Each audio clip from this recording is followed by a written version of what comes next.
Good day, mates. Lost here, and welcome back to Asagao Academy. Last time, we agreed to help Paul with his campaign. Kind of. Sort of. Not really. It was kind of a accidental thing.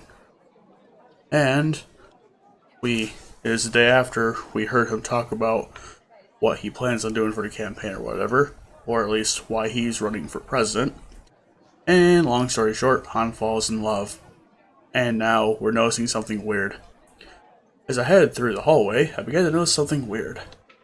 People were pointing at me, shocked looks on their faces like I was wearing a blood-red clown nose. That's her. Doesn't look like much. I bit my lip. Was this because I was helping with the campaign? It seemed like an odd thing for people to be so concerned about. Maybe Paul was right. This really was a good publicity move. Sorry, taking off my jacket here. Anyway, or my hoodie rather. It wasn't until I stepped outside and saw the newspapers in the rack that I understood. President dating campaign assistant. We received an anonymous tip that Hana Mizuno, the third-year transfer student from Amaradisu, is a secret weapon that Paul Ritchie spoke of. However, sources are divided on how this weapon is supposed to function. It appeared they were engaged in a human activity one would call a date or an outing, our anonymous source reported. Perhaps she gives him the moral strength required to operate in a civilly unjust society. Regardless of the motive, one thing is certain. This couple has caught the public's eye. Here's hoping for a happy ending. I flung the newspaper back on the rack and stalked towards the cafeteria, mind racing. This was not what I wanted to happen. This was the opposite of what I wanted to happen. Lovely. So why was I smiling so much? Oh, God. Why? I got my ham and bologna sandwich. I didn't feel like eating anything more complicated, and scanned the lunchroom for the section that had the most frenzied activity. As expected, Paul, Nick, and Josh were at that table, grinning at me. I went to meet them, contemplating how I should bring up the newspaper article. As I sat down, they cleared their throats. I'm Paul. I'm Nick. And I'm Josh. Yeah! Alright! And welcome to our campaign team! From beneath the table, they drew out small confetti poppers and pulled them. Confetti sprang onto my face, small clouds of smoke drifting across the tabletop. We're glad to have you. Yes, truly glad, truly blessed. You have no idea how much this means to us, to me in particular. I am sure you'll be a very valuable asset. Your perspective is highly valued. Josh nodded to himself, and Nick shot him a glare. I dusted the confetti off of my head, glaring at them. So, about the campaign. Right, there's something I need to tell you. Part of the reason my remaining president is so important is because last year, I implemented a 2-year plan. I laid the groundwork for students to be able to petition Asagao Academy for school funding for various interests, and then I spent all of that year challenging decades-old legislation that prevented, certain groups from fully expressing themselves, I'll say. It took forever, but it got done. This year's the year we're actually going to do something of that legislation by throwing school-wide festivals and holidays to learn about and celebrate all sorts of different things, including the tournament. He grinned broadly at me. There's other stuff than just the tournament in there, right? Oh yeah, lots of generally important stuff, but I wanted to throw us all a bone too. We're lucky it falls on a Saturday this year. Last year we had to create a distraction because Jared couldn't afford to skip a day of class. I convinced Mr. Saitomu I was a rare breed of werewolf that turns in broad daylight, and we had to get Mr. McPasta to help us. Why on earth would Mr. McPasta help with that? Nick shrugged. Well... He's a weird dude, but he's a nice guy. If it's for a laugh, he'll do it. I think he just wants to see the reaction. Plus, he seems kind of into that stuff like that. Nick jerked a thumb across the cafeteria, and I saw Mr. McPasta peering closely at a string of raw beef. A malicious grin on his face. So we've been trying to decide on our strategy this year, but we haven't got any idea what to do. See? Josh pushed forward, setting his hands on the table and staring me down like a lion. If you ask me, we need to leave people alone. Keep the whole election on the down low, meeting our competition and campaign efforts, but never exceeding them. You want the election to fall away from people's minds, so that when the ballot rolls around, they go with a comfortable face. That's a terrible idea. We need to win their hearts, not hope they forget we exist. If we can make them like Paul, if we can make them think he would be a cool dude to get a drink with, or someone they can relate to, they're bound to vote for him, because they'll trust how he runs things. I thought we should talk actual platforms, tell people what we're planning on doing. Rump. You did that last year, and because of all that legislation, you don't have much to show for it. We can't do that, or they won't believe you. Your play is basically the same thing. They still think he won't be able to do anything. People want to stick with the status quo. And if we play our cards right, we can use that to our advantage. I don't want to manipulate anybody either, and I don't like sitting and waiting for stuff to happen. I like to be proactive. Yeah, too proactive. Ouch, that hurts. I watched them bicker between themselves, waiting for a lapse in the conversation so I could get a word in edgewise, but one never came. After 7 minutes of watching them tread the same ground, I raised a timid hand. Hana! Right, Hana! You're level-headed one. This is exactly what we wanted you for. What should we do? What? Wait, now I'm in charge of the decision? Paul nodded and pointed at me. It was clear the ball was in my court, because I raised my hand for it. Oh god. Alright. Well. It is a game of politics, you see. And well, I'll explain the pros and cons of each strategy. In their hearts and minds. Basically, we try to appeal to them through emotions, I guess. Try to make people feel good about the Paul. But downside is we don't actually have a plan in mind for this, other than let's make them think Paul's a chill dude to get a drink with. Play defensively. Or play defensively. Upside is we wait to see what the opponent does before we react to it. The downside is, what if they play dirty? Are we going to be dirtying them in return? What's the deal?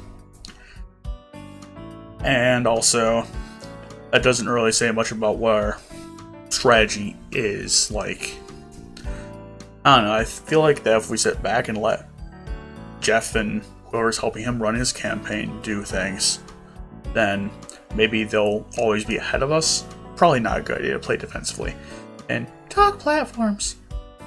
That sounds like the best strategy so far, or at least it seems like we're talking strategy, as in what we're going to be discussing when doing the campaign. And honestly, I think that's going to be our best option.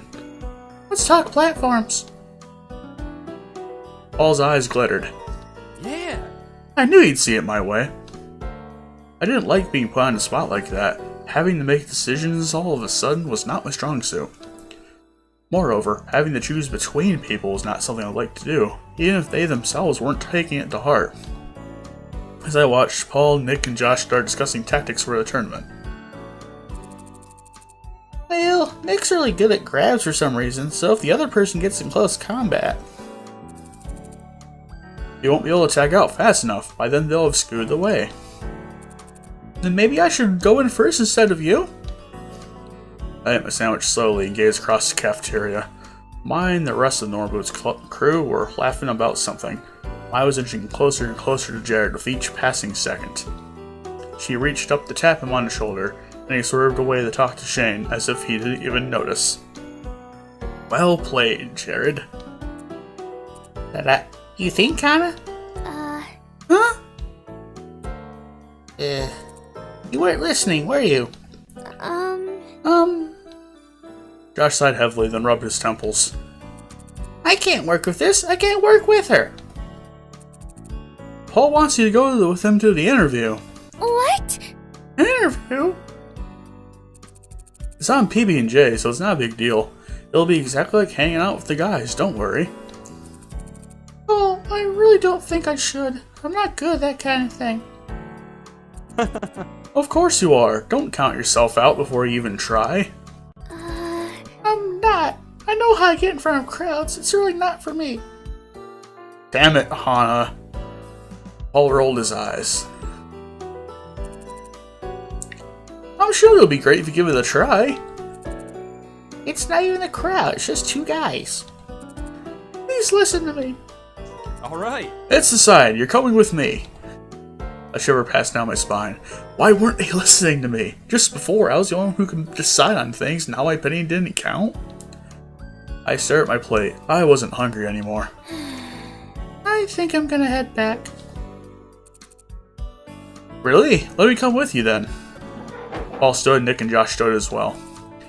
We're coming too! Sorry, but I want to talk to Hana alone. Oh, Josh looks so sad, oh my gosh. So does Nick, although I think Nick looks more, like, disappointed rather than sad. Okay, anyway. Josh and Nick looked annoyed at this turn of events, but I couldn't tell whether it was because Paul was taking me away from them or because I was hogging Paul. Dejected, they sat back down and started debating the realities of spider tea parties. That would be a thing Continue would talk about, wouldn't they? I'm just saying, an actual spider would kill everyone. How? Venom tea? Maybe. Paul and I tossed our trays and headed out to campus. I really wasn't planning on having him follow me, but maybe now is a good time to talk to him about that article. Are you feeling better today? What?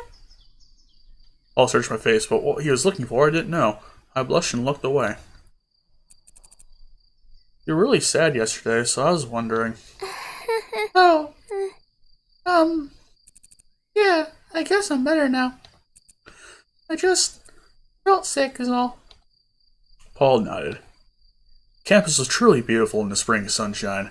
There was a light breeze, as I looked at the buildings we passed, I was reminded again of how well off Asagao was. The walkways were spick and span, the hedges perfectly trimmed. Look at that topiary over there. Wait, what topiary? It wasn't a surprise campus was a hive for rumors. So many rich kids and no city to play in. So Paul. Okay, so... Have you seen those rumors? I don't know if it'd hurt to ask. I don't think it does hurt, because, I don't know, Paul and Nick and Josh publish in the paper under Continue column, and maybe they read the other papers, the other articles on the paper. And, never mind. We could back away from talking about the rumors, and I think Paul might be confused. Okay, so I'm thinking we're going to back away from the rumors this time. Yeah, we'll do that. Never mind. What exactly was I hoping to accomplish by bringing it up? It was either going to make it really awkward or make him feel bad. There wasn't anything he could do to stop it short of not speaking to me anymore or outright proclaiming it in some form of media.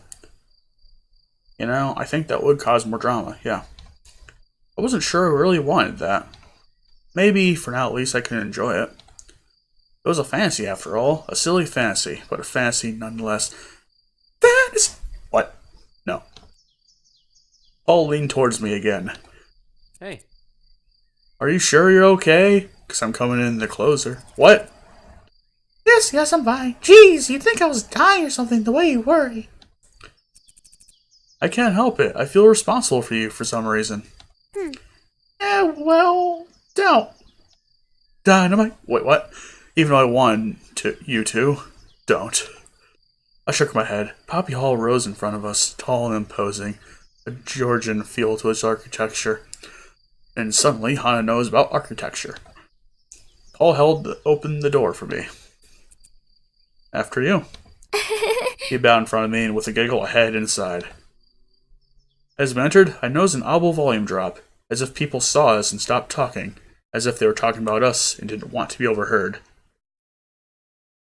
And it is very, very quiet in game. Well, let's see. It wasn't long before I realized why.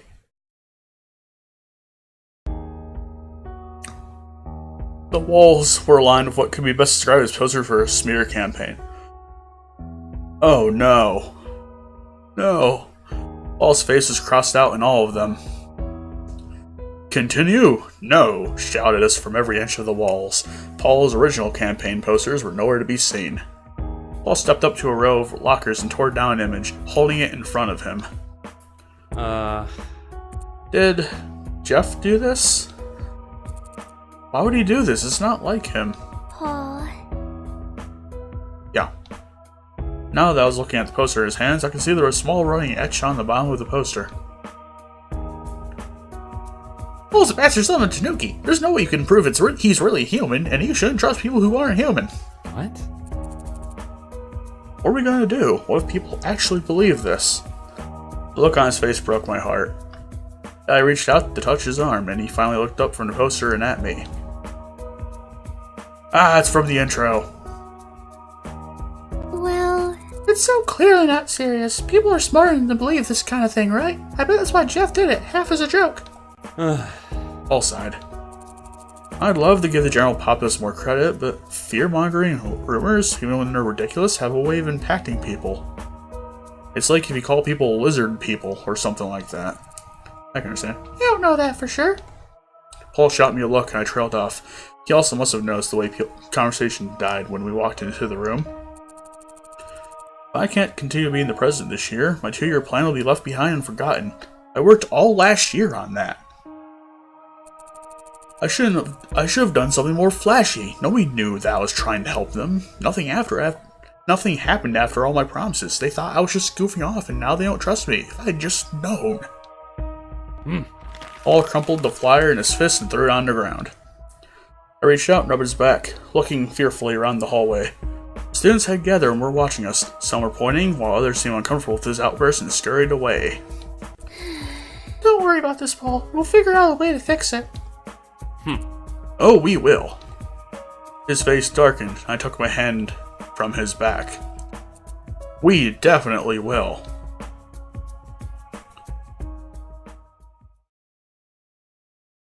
Oh no. Paul stalked off shortly after, claiming he needed to find a safe place to let off some steam. I let him go. I had some steam of my own to let off. Jeff! Jeff, who had been leaning over her desk talking with Ian, shot up straight as a rod. I stared up at him, shaking with rage. Why'd you do that? Jeff swallowed, but smiled half-heartedly. What? What'd I do?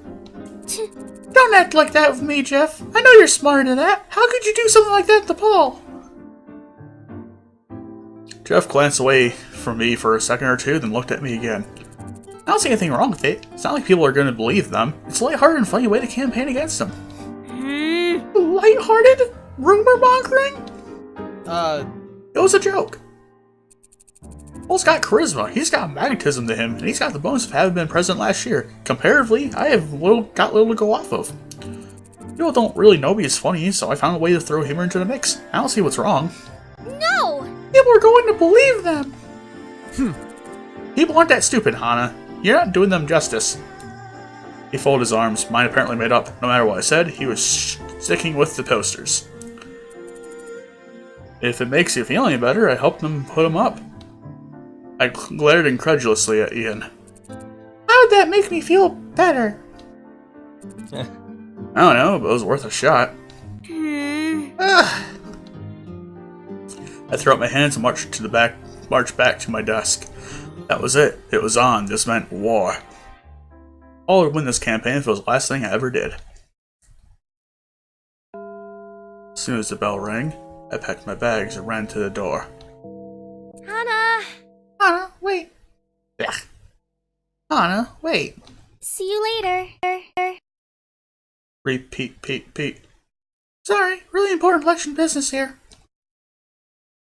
I sprinted to the 4th floor and managed to catch Paul right as he was coming out of class. Oh, we need to. Holding me immediately to discuss our strategy. We stared at each other in surprise. I see you picked the perfect campaign manager.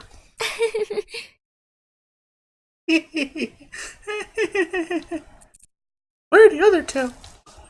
Paul pointed to the classroom behind him, where Nick and Josh were thumb wrestling as if their lives depended on it. Josh crumpled to the ground under the pressure of Nick's thumb, tears leaking from his eyes.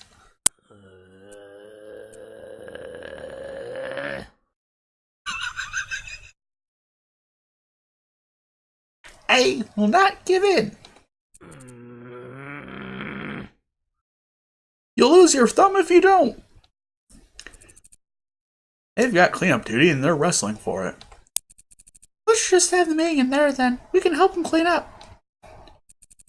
Another great idea from our campaign manager. He slapped me on the back with a chuckle. Yet you think you won't be going to broadcast? I can't believe this. Oh, you're not gonna force me to do it, are you?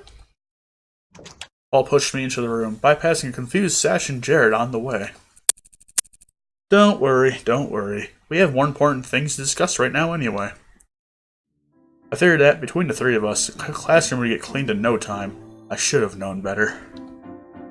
The three of them fought each other constantly, using each new cleaning tool as a weapon. Mops became lances. Brooms became throwing lances. Cleaning sprays a pepper spray equivalent. Wow, that does sound like continue. I cleaned silently on my own, working quickly to make up for the messes they started. By the time we were done, my head was throbbing. I wanted to murder someone. Couldn't they see the strain they were causing to other people? Or were they really too wound up in their own worlds to care? No wonder Paul wanted me to be their campaign manager. I was probably the only person passive enough not to up and walk out.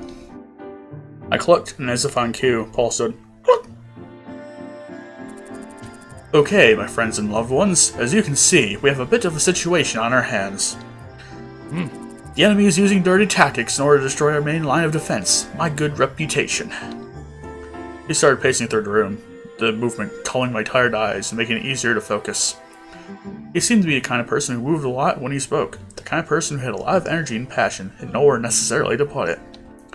That must have been how he managed to stay in a club and run a newspaper on top of his presidency. How on earth had he found so many things that caught his passion?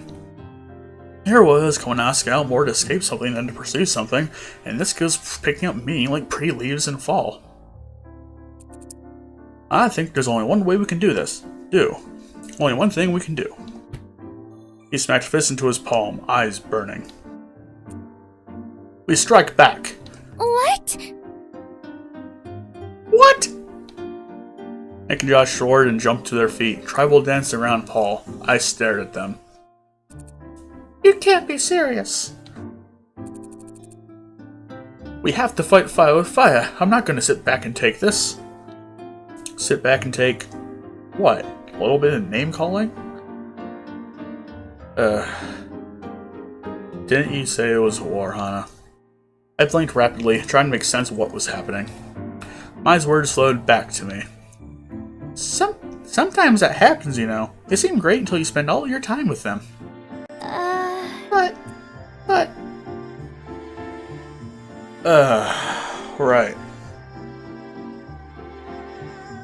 All of these suggest that we are telling them it is a bad idea. Although I have a feeling that saying, "That's a terrible idea," is not the way to go about it. Because that sounds a little bit more antagonistic than trying to be level-headed, rather. So, "That's a terrible idea" is a terrible choice to make. that's not what I want. It could be something we could do. Could say. I mean, it shows that we disagree while doing it so on a signature way of being a little bit passive about it. And what is that going to accomplish? I think that's also a legitimate thing to ask. The thing is, their judgment could be clouded a little bit, so they might not necessarily respond in the way that you would expect. I'm gonna go with, That's not what I want. because it seems like the most haunted thing to do, and probably the most prudent thing to do here. Paul rubbed his chin carefully.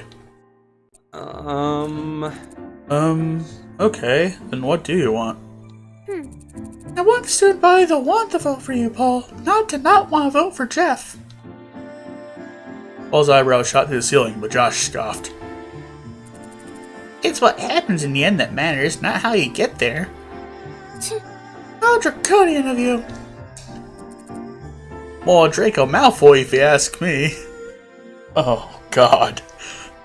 That pun hurt so bad. Paul searched my eyes for a bit. Oh no. Anna, you... I glared at him, trying to tell him all I wanted to say through my eyes. No matter what, it wasn't right. There was no way I'd be able to hold my ground, not with all three of them against me like they were, but if Paul could understand how I felt about it. Maybe then he wouldn't let it happen? If you do that, then I'm leaving this campaign. Huh? You'd actually... I wasn't trying to join a group of bullies. I was trying to join to make some kind of a difference. That's what I thought mattered to you. Of course, saving face is legit too. If you're concerned about your pride, then by all means continue with what you're doing. I doubt it'll have the effect you're wanting it to, though. People who we want to take from other people never earn others' respect in the end. Are you implying that Paul is like that? I shrugged, my heart beating rapidly. I didn't know what I was implying, but I knew what I was thinking, and my thinking was that I didn't want to be around a person like that. I didn't want to be friends with a bully. I wasn't about to let rumors ruin someone else's life just because I stood to gain something from it. Paul and I stared at each other, passing through an absurd kind of stalemate. No, Hannah's right. What? I am? Really? She is? She is. He smiled and shook his head. All right. I knew there was some fire in you. Would you mind telling me these things? I'd love to know more about who you think I am. Paul crowed and clapped his hands. See, she's got a mouth on her. He jumped up and down. I frowned at him, feeling like an elephant in a circus tent. Do you mind? Right, sorry. If we're not doing that, then our next bet is to... He glanced at me, Nick, Josh. Neither of us said anything. Confront him? I already did that, actually. He insists they saw it as a joke. Really? A joke? They? Ian helped. I knew that poster was too clever to be Jeff. All right. Yes. Paul smacked his hand on a desk, grinning wildly. We're going to win this campaign no matter what. Got it? That was already the plan. Yeah, well now it's Plan 5.0, and there's no room for mistakes in Plan 5.0. Got it? I guess so. If you understand, put your hands in. He nodded to his hand on the desk. Nick and Josh threw their hands on top of his, and all three... Eck! And all three turned to look plainly at me. Hannah? I sighed and put my hand in too. Yeah. Wonderful. To presidency and the tournament. May we win it all. Ha! Paul threw his hand up in the air all by himself. Nick, Josh, and I followed a second later, a blade heh escaping from our lips. Heh. ...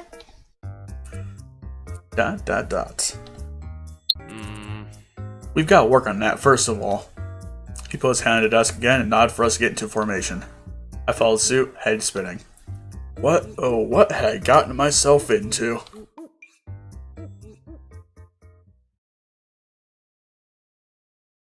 And Chapter 3 has arrived. I'll continue on any bit longer, I think. I do believe. The next week passed slowly by as plans were made for Paul's campaign. Given that Continuum had access to a newspaper segment in which to promote Paul, most of their articles became weird 1950s-style propaganda, talking Paul up as some kind of spotless hero everyone could look up to. They liked the articles, but every time I looked at one, I wanted to strangle them. They were making Paul too unreliable and were engaging everything only from his point of view. He talked a lot about wanting the best for his student populace, but never detailed in what way he would benefit them. Josh said those parts would be too boring, that students just wanted a superhero-esque figure to look up to. At the next few meetings, I tried to bring up my ideas for a campaign, but I almost never got a word in edgewise. They never stopped talking long enough for me to make a point, always too deep in conversation about another topic. It wasn't long until I started wondering why I was even there. Paul might have had a great vision for my addition to the team, but it just ended up with me as stalemate decider for all their arguments. I was venting my frustrations to Mai one night while getting ready for bed, dragging a brush through my hair. If they could just get an interview, or even something from the perspective of another student, and told them something about Paul they could actually relate to, I think that would have a big impact. I'm just so tired of having him not listen to me. I can't keep sitting around. I feel like I'm there for decoration, not for actually being useful. My paused from clipping her toenails, looking me full on in the face. I put down my brush, knowing something big was coming. What is this big thing that is coming? I will leave you off here, and we'll see what it is next time. If you like this, be sure to like, comment, and subscribe, and I will see you all later. Bye-bye.